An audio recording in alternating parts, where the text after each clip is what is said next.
Saudações, vigia das pessoas. Estamos vendo os grandes profetas maiores. Hoje vamos continuar a saga de Ezequiel, capítulo 15.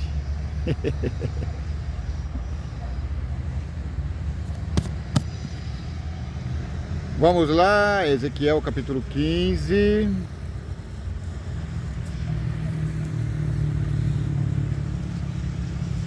O 16 vai falar sobre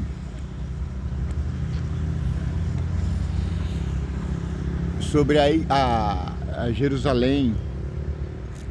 Deus compara Jerusalém com a criança que foi socorrida por ele.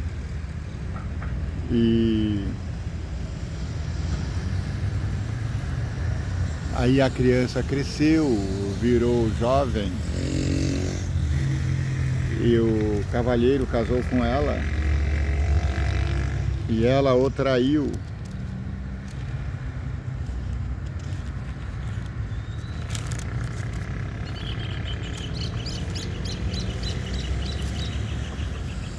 Ó, capítulo 16. De menina abandonada a esposa.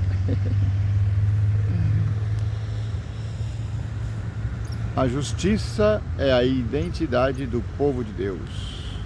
Capítulo 15. É que eu estou lendo numa versão diferente da minha. A idolatria perverte a consciência. Nós já falamos do 14, não é?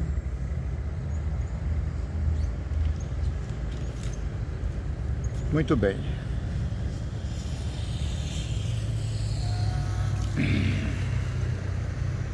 Estava vendo hoje de manhã Luiz Saião, um dos teólogos mais influente e mais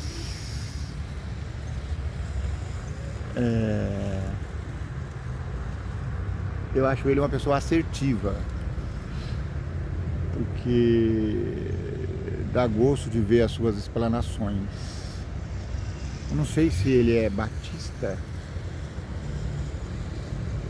Não sei, eu acho que ele é da Igreja Batista, não sei. Mas é maravilhoso. E ele estava falando hoje sobre a formação da igreja, desde as eras apostólicas até hoje. E aí ele fala dos cismas, né, que aconteceram nos primeiros séculos.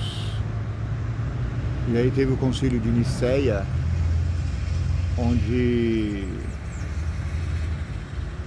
a igreja decidiu pelo credo, não é? Fala: creio em Deus Pai Todo-Poderoso, Criador do céu e da terra. Creio em Jesus Cristo, seu único Filho, nosso Senhor, que padeceu sob Pôncio Pilatos, desceu à mansão dos mortos, ressuscitou ao terceiro dia, subiu aos céus, está à direita de Deus Pai Todo-Poderoso, de onde há de vir julgar os vivos e os mortos. Creio em Deus, creio no Espírito Santo, creio na Santa Igreja Católica. A palavra católica aqui quer dizer universal. A Santa Igreja de Jesus Cristo, que atua no universo inteiro. A Santa Igreja de Jesus Cristo, que são aqueles que temem ao Senhor Jesus e seguem os seus mandamentos, a santa lei de Deus. E depois disso teve um outro concílio, não sei agora, mas é um credo parecido, e no final fala: creio em Jesus Cristo, nascido da Virgem Maria, Mãe de Deus. Esse acréscimo aí leva alguns teólogos a pensar. Maria era a mãe de Jesus, mas quando a igreja afirma que Maria era a mãe de Deus, a igreja está embutindo na mente das pessoas que Maria é superior a Jesus, porque afinal Maria é mãe de Deus e Jesus é filho de Deus. Essa é um cisma teológico que já vão aí 1000 anos de discussões, porque a divindade de Jesus, ela é um mistério, porque Jesus ele é 100% homem e Jesus ele é 100% Deus. E Maria, apesar de ser a mãe de Jesus, ela não o gerou. Jesus foi gerado no ventre de Maria pelo Espírito Santo. Então, o grande Deus poderoso, Criador do céu e da terra, morador no céu, transitou por Maria. Então, a Igreja Católica Romana, porque existe a outra igreja, que é a Igreja Católica Ortodoxa, a ortodoxa, ela lembra mais a Igreja Apostólica. Por quê? O concílio dos bispos da Igreja Ortodoxa, ele funciona com bastante autonomia entre os bispos. Então não há um bispo superior que é o pai de todos. Essa é uma heresia moderna, onde o Papa ele passa a falar em nome de Deus para todos os povos. Pior, ele não pode ser contestado. Então o Papa Francisco esses dias fez uma brincadeira lá e os mais vagarosos pensam que é o próprio Deus falando. Existe uma técnica que diz que o Papa só é Deus quando está falando em cátedra, quando ele está falando sentado na sua cadeira de Papa, com aquela mitra de Papa, ou então quando ele faz as suas encíclicas. Mas mesmo assim, é perigoso colocar as nossas crenças no homem, porque o homem pode mudar as crenças na Escritura, como aconteceu. Tanto é que a reforma protestante, que culminou em Lutero e começou desde o final do último milênio, do anterior. Mas eu até compartilhei no grupo de amigos, tem um grupo do WhatsApp chamado Vigia das Pessoas. Eu compartilhei e coloquei lá como resumo da aula do professor Luiz Saião. O resumo é esse: você pode crer no que você quiser. Você pode crer que essa rocha é o seu Deus, não tem problema. Você pode crer que o sol é o seu Deus, não tem problema. Desde que você continue lendo, estudando a Bíblia. Porque a Bíblia, ela é antídoto para todas as heresias. Você acha que está praticando alguma heresia? Ou você conhece alguém que você acha que está praticando heresia, que está fazendo alguma coisa que a Bíblia não autoriza? Então, antes de brigar com a pessoa, você fala: leia a Bíblia, porque a Bíblia tem o poder convertedor. Entende? É bom a gente estudar os teólogos, como Saião e outros, né? Tem o Paroski, que é muito bom também. Tem o Nicodemos, que é muito bom também. São doutores admiráveis, que a gente pode admirar e até seguir na internet. Mas eles não vão ser a última palavra para a nossa prática, para a nossa fé. A última palavra para a nossa prática e nossa fé é a Bíblia Sagrada. Recebi do Senhor. Engraçado. Desculpa. Ontem eu estava lendo uma versão onde, quando falava o nome de Deus, chamava Jeová. Aí apareceu um irmãozinho chamado Jeová. Hoje eu estou lendo uma versão que onde aparece Deus aqui está escrito Javé. E isso não tem problema nenhum, porque essas são transcrições que os autores estudiosos acharam por bem pôr.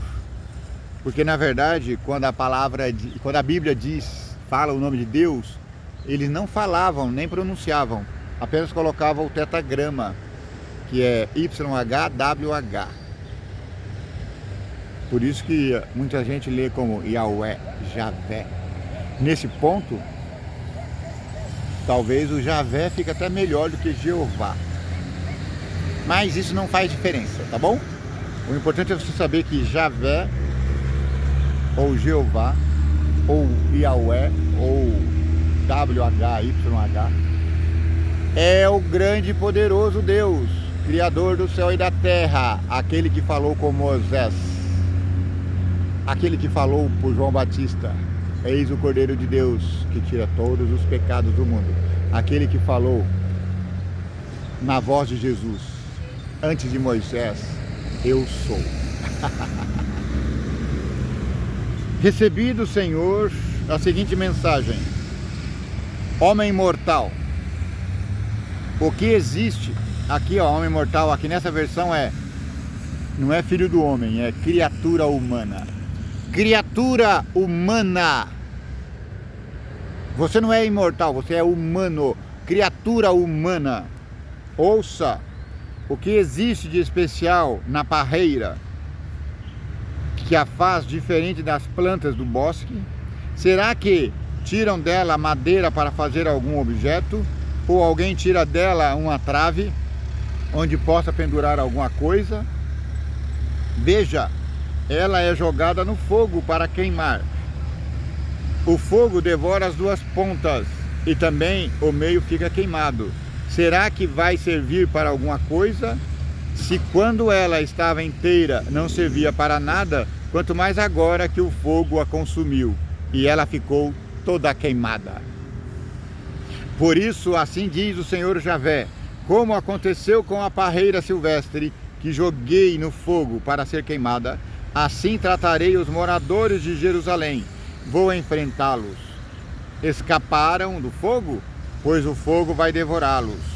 Então vocês ficarão sabendo que eu sou o Senhor. Quando eu enfrentar vocês, vou fazer do país deles um lugar deserto, porque só praticavam a maldade.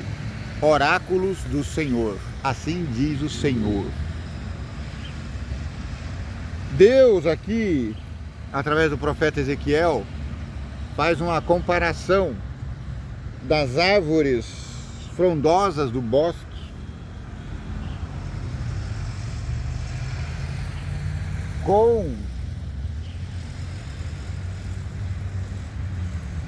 com a parreira de uva. Então, comparando nações, ele compara Judá, uma parreira de uva, com a Babilônia, uma árvore frondosa. Lembra o capítulo 4 de Daniel? Uma árvore frondosa que habita, que serve de habitação para pássaros, bichos, alimenta todas as nações.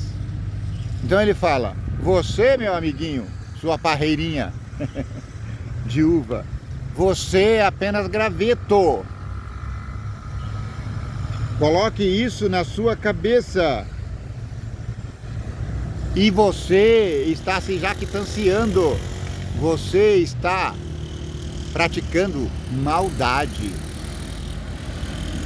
Então, a mensagem clara é: bote seu bigodinho de molho, porque eu vou trazer contra essa árvore, contra esse arbustinho, uma frondosa árvore, que é a Babilônia.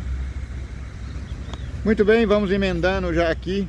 Agora sim vai na lição que eu lembrava, que é a menina abandonada que vira esposa e rainha. Recebi do Senhor a seguinte mensagem: filho do homem, homem mortal, criatura humana, homem mortal. Faça Jerusalém tomar consciência de suas abominações. Diga-lhes, assim diz o Senhor a Jerusalém: por sua origem e nascimento, você é da terra de Canaã. Seu pai era amorreu e sua mãe era heteia. Quando você nasceu, quando você veio a este mundo, não lhe cortaram o cordão umbilical, nem a lavaram, nem esfregaram o seu corpo com sal, nem a enfaixaram. Ninguém teve compaixão de você, ou pensou em fazer alguma coisa com pena de você. Ainda num dia no seu nascimento, você foi jogada fora ao desabrigo. Você ficou abandonada. Tal era a repugnância que sentiam por você. Depois eu, diz o Senhor, passei por aí e vi você se debatendo no seu próprio sangue. Vendo-a ensanguentada, eu lhe disse: viva! Então eu fiz você se tornar como o broto no campo. Você cresceu, ficou grande e chegou à flor da juventude. Os seios firmes e os pelos nascendo, mas você estava nua e desprotegida. Passei por aí e vi você. Notei que estava na idade do amor. Então joguei a minha capa em seus ombros. Em outras palavras, casei com você para cobrir a sua nudez. Fiz um juramento e me comprometi com você em aliança, de modo que você passou a ser minha. Em seguida, dei-lhe um banho, lavei o sangue que estava em seu corpo e a ungi com óleo. As mulheres têm dificuldade em ser minha. Quando o marido fala, ela é minha, existe algum preconceito mundano, porque fala da questão da posse. Ninguém é de ninguém, todos nós somos livres. Só que o casamento ele é tão importante que o homem precisa ter esse sentimento que Deus tem para com a sua igreja. Como igreja nós somos de Deus. Ele diz, você é minha. No casamento, o esposo ele tem que dizer, você é minha. Só que essa frase tem que vir acompanhado com o sentimento de Deus. Aí cai por terra os preconceitos. Você é minha para eu amá-la, para eu protegê-la. Entendeu? Você é minha para constituir os meus filhos. É isso que a Bíblia está dizendo. E Deus se casou com a igreja. E a igreja teve filhos.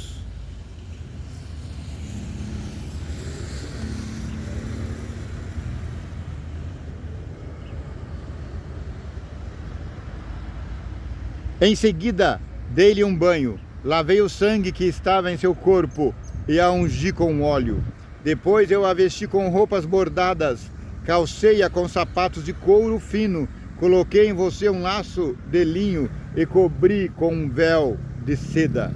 Enfeitei-a toda, coloquei pulseiras em seus pulsos e colares em seu pescoço, coloquei argola no seu nariz, brincos nas orelhas e uma coroa belíssima na sua cabeça. Tá vendo? Deus pegou aquela cidadezinha abandonada, aqueles povos sem noção, e a partir daí adotou como sua esposa, sua igreja sagrada. Trocando em miúdos, não há nada de especial nas nações de Canaã. Não há nada em especial nos descendentes de Abraão, Jacó, Israel, a não ser o fato de que Deus os adotou como filhos. Você está entendendo, meu amigo? Deus é pai de toda a humanidade.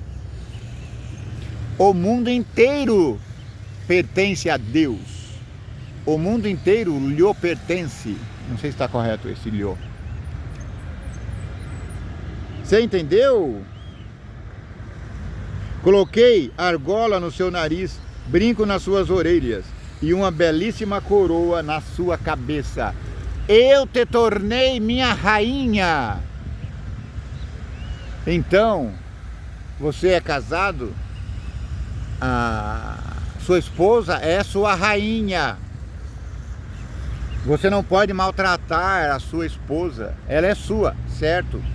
Mas é para você amar e proteger, não comandar. O marido não deve comandar a família, o marido deve proteger a família. Suas joias eram de ouro e prata, você se vestia de linho, seda e bordados, sua alimentação era farinha de primeira, mel e azeite, você se tornava cada dia mais bonita e ia tomando o jeito de rainha. A sua fama corria o mundo, pois a sua beleza era perfeita como o resplendor daquilo que a recobria. A beleza de Jerusalém era tanta que os povos de todas as terras vinham ter com o rei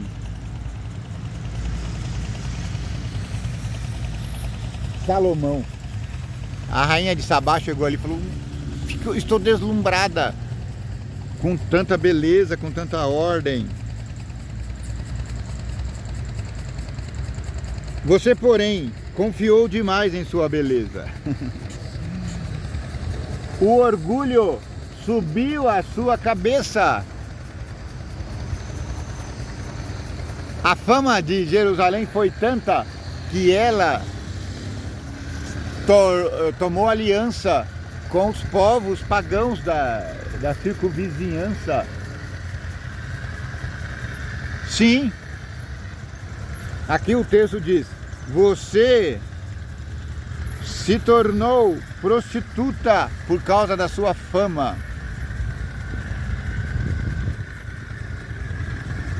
Você se prostituiu. Isso significando que Jerusalém se voltou para os deuses pagãos.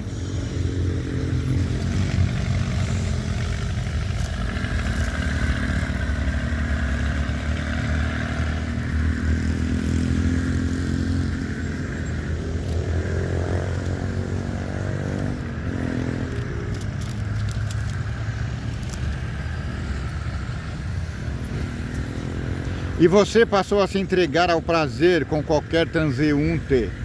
Você pegou suas roupas e com elas enfeitou com várias cores os lugares altos onde você se prostituía. Ela pegava os linhos finos que ela ganhou, pegava o seu ouro e investia em deuses pagãos. Pegou também as joias de ouro e prata que lhe dei e com elas fez imagens de homens com as quais você se prostituiu. A igreja romana, ela fez isso. Ela passou a cultuar imagens humanas. Ao contrário da igreja ortodoxa, a igreja ortodoxa não chegou no Brasil. Mas a igreja ortodoxa católica, ela é diferente. Nos costumes, eles não têm essa adoração a santos. E também os padres, eles não precisam seguir o celibato. Existe o celibato, mas ele não é obrigatório.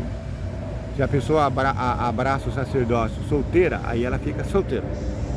Mas se ela abraçar o sacerdócio casada, ela continua casada e não tem problema. Depois, você pegou seus vestidos bordados para cobrir essas estátuas, e a elas ofereceu o meu incenso e o meu azeite. Lembra que eles estavam adorando esses deuses estranhos dentro do templo? Lá no capítulo 8 nós vimos isso. Também ofereceu alimento que lhe dei, a farinha de primeira, o azeite e o mel que lhe dei para comer. Você ofereceu para essas estátuas com um perfume para aplacá-las. Você pegou até os seus próprios filhos e filhas, que você havia gerado de mim, e os sacrificou para essas estátuas, para que essas estátuas os devorassem. O rei Manassés pegou seu filho e sacrificou ao deus Moloque, um deus horroroso, era um deus de pedra, e o ventre era aberto. Ele pegava o filho e colocava lá e oferecia em sacrifício, para que essas estátuas os devorassem. como se as suas prostituições não fossem bastante, você ainda matou meus filhos e os entregou para serem queimados em honra desses deuses. No meio de todas essas abominações e de todas as suas prostituições, você não se lembrou do seu tempo de criança, quando estava nua e desprotegida e se debatia no seu próprio sangue. Mas, para cúmulo de todas as suas maldades, ai de você, por todo canto você fez um nicho e um lugar alto, constituiu um lugar de pecado nas encruzilhadas, desonrando sua beleza, abrindo as pernas para qualquer transeunte e multiplicando assim seus atos de prostituição. É dura essa palavra, é que ela está na língua moderna. Trocando em miúdo, a igreja estava abrindo as suas portas para qualquer crença, sabe? Faz milagre, então já vai virar meu Deus. Tanto é que eles estavam no templo, um monte de mulheres chorando pelo deus Tamuz. Você se entregou também aos egípcios, seus vizinhos corpulentos, só para aumentar suas prostituições e para me insultar. Então eu estendi a minha mão contra você, reduzi seus alimentos e a entreguei nas mãos de suas inimigas, as cidades dos filisteus. O cúmulo foi tanto que eles se voltaram para fazer aliança com o rei do Egito, de onde eles tinham sido tirados. Até elas se envergonharam do seu comportamento indecente. Depois você se tornou prostituta dos assírios, porque ainda não estava satisfeita.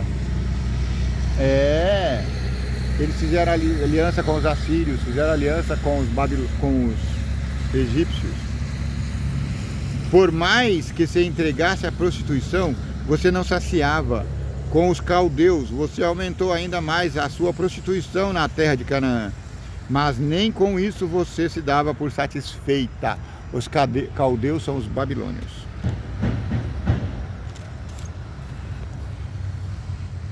Que ódio que eu tinha de você. Quando você fazia tudo isso, prostituta descarada, quando você constituía lugares altos nas encruzilhadas, lugares de pecado nas praças, você nem parecia uma prostituta que recebe pagamento, porque você fazia isso de graça.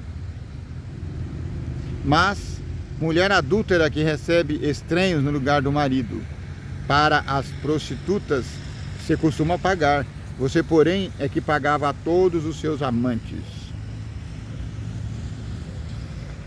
Trazendo aqui para o lado humano, porque aqui não está falando de prostituição humana, está fazendo uma comparação da degradação do povo de Deus com Deus, equiparando ao relacionamento da esposa com o marido. Mas trazendo para o lado humano,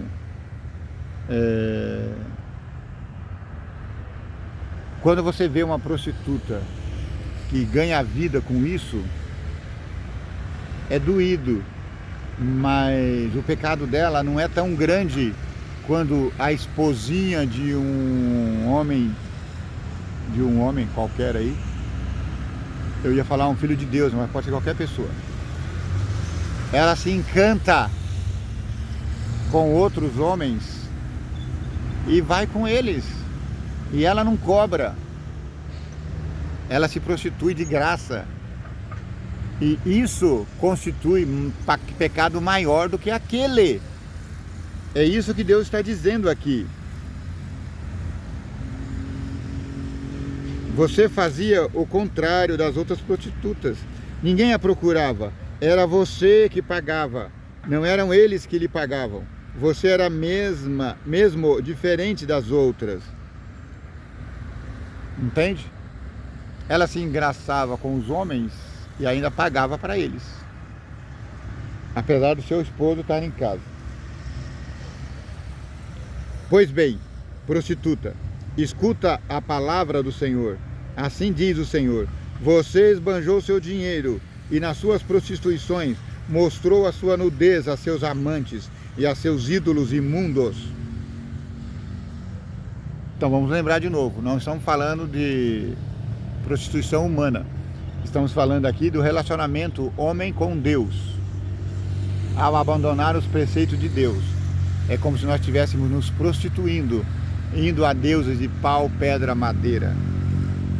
Além disso, você ofereceu o sangue de seus filhos para eles. Pois bem, vou reunir todos os seus amantes, com quem você manteve relações, tanto aqueles com quem você gostava, como aqueles de quem você não gostava.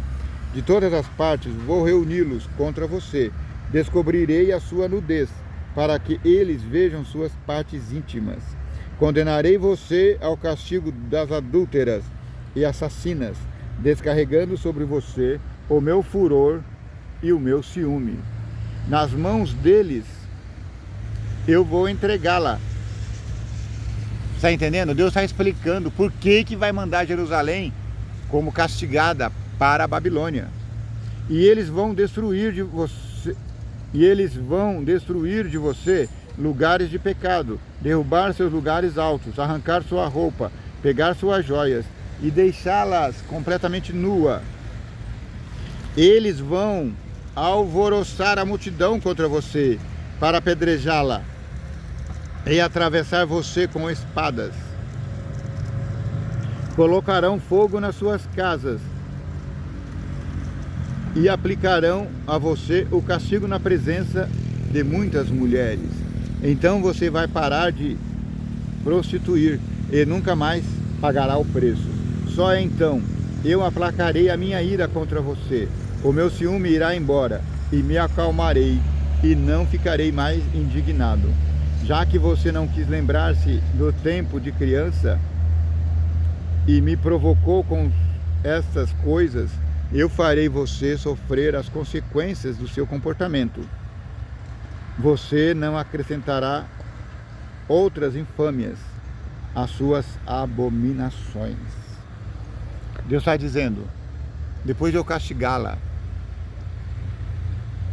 eu me enamorarei de você de novo. Eu te reconstituirei minha esposa e você não fará mais abominações.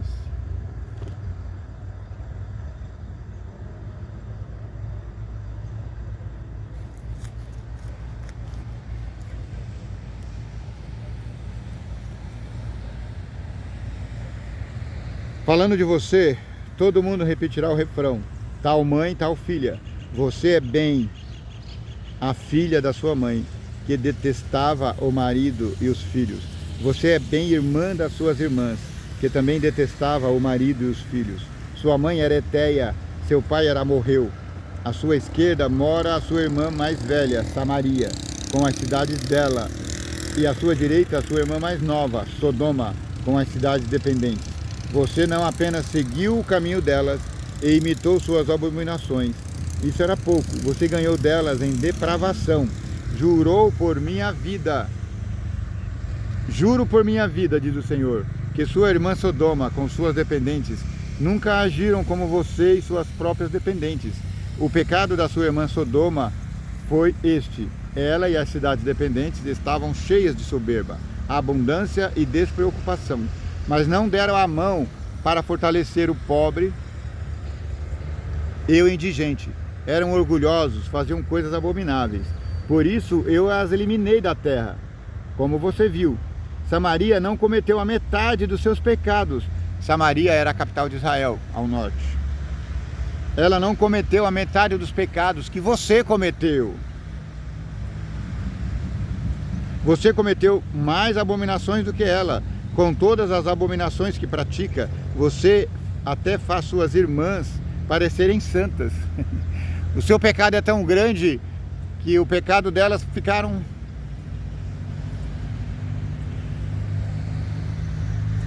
sem valia.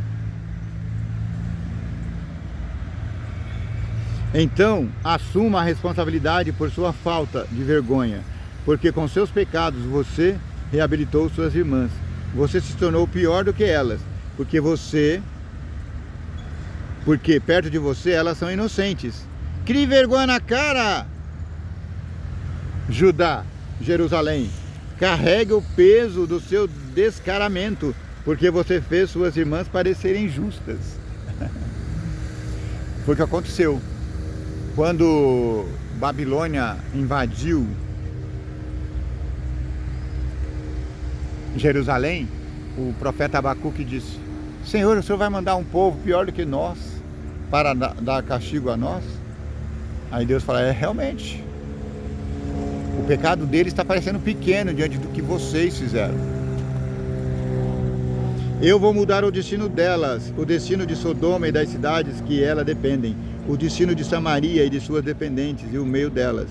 Também vou mudar o destino de você. Assim você carregará o peso do seu descaramento e ficará envergonhada por tudo que fez. Por isso as consolará. Então sua irmã Sodoma, com as suas próprias dependentes, voltarão ao que eram no passado. Samaria e suas dependentes também voltarão a ser o que eram. E até você, com suas dependentes, voltará a ser o que era antigamente. Sua irmã Sodoma era alvo de suas críticas no tempo em que você era orgulhosa, antes de suas próprias vergonhas fossem desnudadas. Pois bem, agora você é objeto de caçoada das cidades de Edom e de todas as vizinhas cidades filisteias, que a insultam por todos os lados. Você arcará com suas próprias infâmias e abominações. Assim falou o Senhor. Assim diz o Senhor: vou agir com você do mesmo modo que você agiu. Você desprezou o juramento e quebrou a aliança. No entanto, eu me lembrarei da aliança que fiz com você quando você era jovem, e farei com você uma aliança eterna.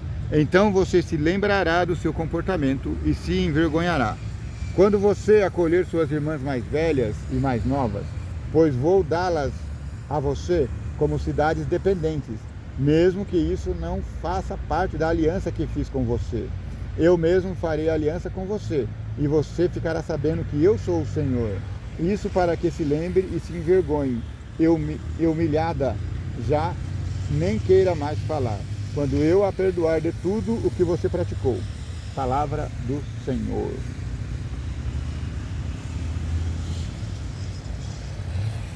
Deus está dizendo aqui que que Jerusalém pecou extremamente. Jerusalém quebrou a aliança sagrada com Deus. E Deus disse: eu vou quebrar também a aliança com você. Mas na mesma hora Deus se arrepende e fala: não, eu vou retomar essa aliança. Porque Deus não muda, Deus é eterno. Então Deus disse: a minha aliança com você vai continuar. Melhor ainda, eu vou englobar todas as cidades vizinhas. Aqueles que pecaram menos do que você vai ser incorporado ao povo de Deus.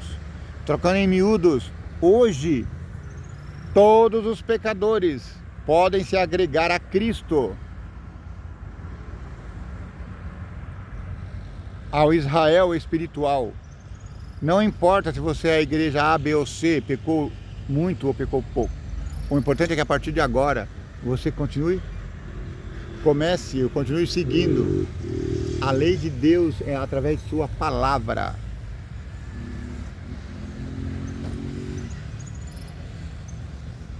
Não importa o que você esteja crendo, meu irmão. Continue lendo a Bíblia, o livro sagrado, a lei de Deus, o grande vigia das pessoas. Que o vigia das pessoas te abençoe e te guarde. Que o vigia das pessoas tenha misericórdia de ti. Que o vigia das pessoas faça resplandecer o teu rosto sobre ti. Que o vigia das pessoas te dê paz.